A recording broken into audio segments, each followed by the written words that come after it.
Bonjour et bienvenue dans On Cause FIFO. Marc vient de s'asseoir comme invité, mais il ne sera pas invité puisqu'il a été chassé par Manu qui va nous faire la présentation de notre invité mystère aujourd'hui. Toutes nos petites GoPros sont allumées, donc c'est parti Manu. Bonjour à tous, ravi de vous retrouver. Eh bien, je vais vous présenter Fabrice Charleux qui anime donc cette semaine sur le FIFO les ateliers GoPro.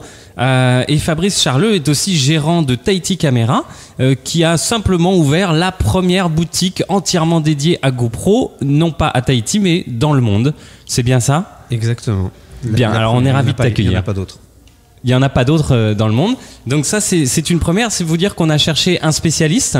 Et avec lui, on va pas parler de tout GoPro, mais on voulait surtout s'orienter sur quelque chose qui intéresse les utilisateurs GoPro du Fénois, à savoir le ride, la glisse, sous toutes ses formes. Tu nous confirmes que parmi ta clientèle, les amateurs d'activités aquatiques, disons au sens large, représentent la majorité ?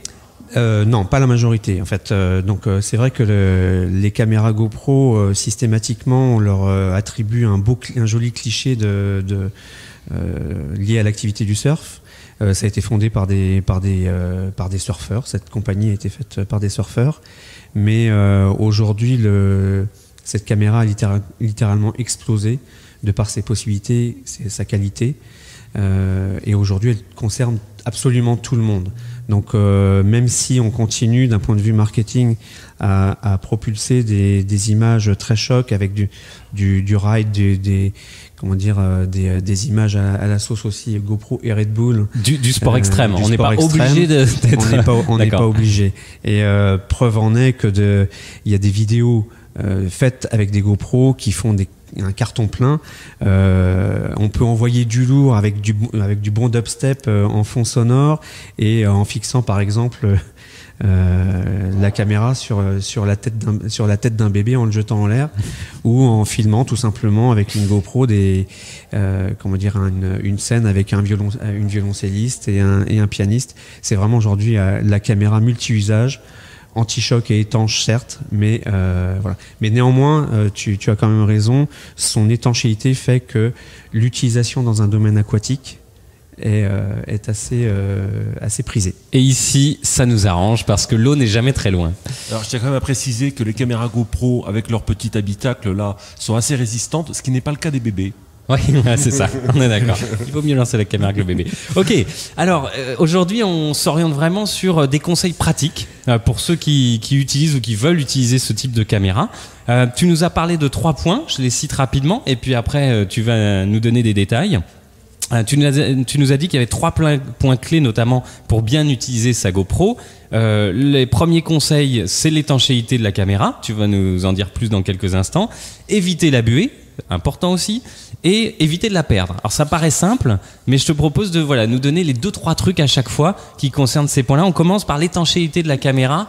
Pourquoi est-ce qu'il faut s'y intéresser de près ? L'étanchéité de la caméra, c'est vraiment important puisque c'est ce qui fait revenir malheureusement des fois des gens au magasin ou se retourner vers leur revendeur ou vers GoPro. Après une utilisation une utilisation ou plusieurs, peu importe. Mais c'est vrai que il y a des tests préalables à faire pour éviter la noyade de l'appareil qui occasionnerait quand même pas mal de déboires parce que faire fonctionner la garantie quand la caméra a pris l'eau, il est toujours très difficile de savoir si c'est un problème un défaut de fabrication ou d'utilisation. Si c'est un problème d'utilisation. Alors, premier test. Par expérience, c'est toujours un problème d'utilisation. D'accord. Ça, c'est dit. Donc, le premier test que vous devez faire, c'est le test à vide. Le test à vide. Quand on achète la caméra, comme je vous l'ai dit, donc elle n'est pas exempte de défauts. Ça peut être un problème de conception du caisson, ça peut être un problème sur le joint. Donc, on prend la caméra, on se met en situation, dans le contexte de l'utilisation de la même caméra. C'est-à-dire si on fait de la plongée, on part avec le caisson Mais sans la caméra, on part avec le caisson à vide. Si on a prévu d'aller faire du palmas tuba, aller faire du snorkeling, on peut faire ces tests-là sans la caméra. Comme ça, si jamais ça prend l'eau, on a juste le problème du caisson à régler. C'est déjà mieux. Un peu moins onéreux. D'accord. Ok. Deuxième truc à connaître, enfin à avoir en tête, tu m'as dit que le joint en silicone, c'était quelque chose d'essentiel et donc il y a un peu d'entretien à faire. Oui, mais très léger. C'est-à-dire que la caméra GoPro, c'est justement ce qui fait toute sa force, c'est qu'elle est très simple. Elle doit être aussi simple d'utilisation. Donc derrière ces conseils-là, en fait, on parle de quelques secondes, c'est très très rapide. Donc le joint qui est vraiment l'élément primordial et qui va faire en sorte que la caméra ne prendra pas l'eau, il faut qu'il soit bien collé à l'intérieur du caisson quand on le ferme. Donc il est évident que ce joint doit être toujours nickel, doit être propre. La caméra, après on peut la balancer dans la boue, on peut faire ce qu'on veut, on peut jouer avec. Mais quand on ferme la caméra, il faut que le joint soit super propre, jamais graissé, pas de poussière dessus, pas de grains de sable, même pas un cheveu. Alors un cheveu, ça peut paraître complètement anodin, mais en plongée sous-marine, la pression est telle que un rien suffit pour que l'eau s'y infiltre. Ok, bon ça c'est très clair. On voit le degré de détail. Tu m'as dit aussi pas le laisser au soleil, hein, qui se dessèche pas. Non. C'est un joint en silicone, donc il y a pas de, je sais pas si c'est le bon terme, mais il n'y a pas d'effet mémoire. Donc on laisse la caméra toujours fermée dans son caisson, il y aura pas de déformation. Et ce joint doit être toujours bien souple. Le soleil, les UV, tout ça, ça a tendance à faire craquer les plastiques, surtout à Tahiti. D'accord. Et puis tu m'avais dit l'évidence, mais l'inspection visuelle, c'est-à-dire que on ne part pas sans avoir à chaque utilisation regardé visuellement si c'était bien fermé, si rien n'était coincé, bloqué, etc. Exactement. D'accord. Ça va très très vite. On regarde si on a bien une petite bande blanche qui est bien collée tout autour de la caméra. On regarde le joint. On voit tout de suite par reflet s'il y a des saletés dessus ou pas. D'accord, ok. Alors pour éviter la buée, j'enchaîne vite parce que je vois le temps qui file. Pour éviter la buée, tu nous avais dit, bon certes il y a les solutions payantes, mais il y a aussi des moyens, des trucs et astuces pour ne pas avoir besoin d'acheter des choses et pour limiter l'humidité. Alors dis-nous. La GoPro, c'est le royaume de la bricole. Donc effectivement, comme tu l'as dit, on peut acheter des inserts anti-buée. Voilà, c'est un coût, c'est dans les 2000 francs. Ça permet d'absorber l'humidité qui se trouve dans le caisson. Après, il y a le système D. On est sur le terrain, on n'a pas forcément ces inserts-là. Donc, on va plutôt fermer le caisson. Il s'agit d'avoir le moins d'humidité présente dans le caisson. Et on est en période de pluie, donc c'est un peu un challenge. Donc si on est dans une pièce climatisée, par exemple, si on referme son caisson dans la pièce climatisée, on aura toujours moins d'humidité que si on est sur le bateau, qu'on s'amuse à ouvrir la caméra, à la refermer. Donc ça, c'est un premier élément. Ça peut être aussi la clim de la voiture, si on est en voiture.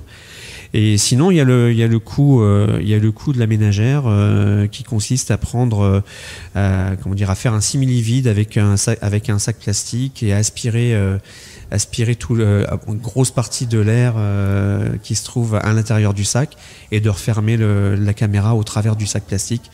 Et là, on est tranquille, mais il faudra faire le ménage après, quoi. Ok, c'est le royaume de la bidouille, tu nous avais prévenu. Écoute, il nous reste presque 1 minute 30 pour éviter de perdre sa GoPro. Vas-y, dis-nous quels sont les trucs à avoir en tête. Sport extrême ou pas, il y a toujours des contextes où on peut perdre facilement sa caméra. On la tient à la main. Généralement, les gens la tiennent comme ça à la main. C'est tout petit, ça glisse. Si ça tombe à l'eau, ça coule comme un caillou, donc on peut plus rien faire. Donc il est essentiel de toujours la sécuriser. Si elle est fixée sur un support, que ce soit une moto, un casque ou n'importe quoi, il est toujours important de l'attacher. On prend un fil de pêche, on l'attache, on se débrouille. Du moment que ça se voit pas à l'image, ce qu'il y a derrière, c'est pas bien important. Après, il existe aussi, pareil, toujours des solutions payantes. On peut la mettre à un leash, l'accrocher à un leash, visser tout ça. Enfin, voilà. Dans l'eau, tu nous as aussi parlé de flotteurs. Oui. Pour pas qu'elle coule ou qu'elle coule un peu moins vite, oui. Alors, ça, c'est valable pour les surfeurs et les bodyboarders. Et tous ceux qui font de la pêche, puisque, comme je vous l'ai dit, là, si elle tombe, c'est un véritable caillou. Donc, comme ici, ça tombe très vite. Un flotteur, donc là, c'est une solution payante. Vous pouvez toujours essayer de mettre un ballon de baudruche derrière, mais ça sera pas très esthétique. Le flotteur ou alors les poignées flottantes, qui ont l'avantage par rapport aux flotteurs de pouvoir supporter davantage de poids. Donc les poignées flottantes permettront à une caméra plus un écran, une caméra plus une batterie de rester toujours à la surface. Parce qu'il y a beaucoup quand même de surfeurs, bodyboarders qui les perdent. Qui les perdent, d'accord. Plein les fonds. Ouais. Donc ça, c'est bon pour les plongeurs qui peuvent aller les récupérer. Voilà, exactement. Ouais. Ok, bah écoute, merci beaucoup. On arrive à la fin du temps imparti. Donc vous retenez que ce sont des conseils assez simples mais à avoir en tête, et si vous voulez en savoir plus, eh bien Fabrice se tient à votre disposition. Il est bourré de trucs et astuces, il pratique aussi lui-même, donc il est de très bons conseils, n'hésitez pas. Merci. Merci, bonne journée. Bonne journée.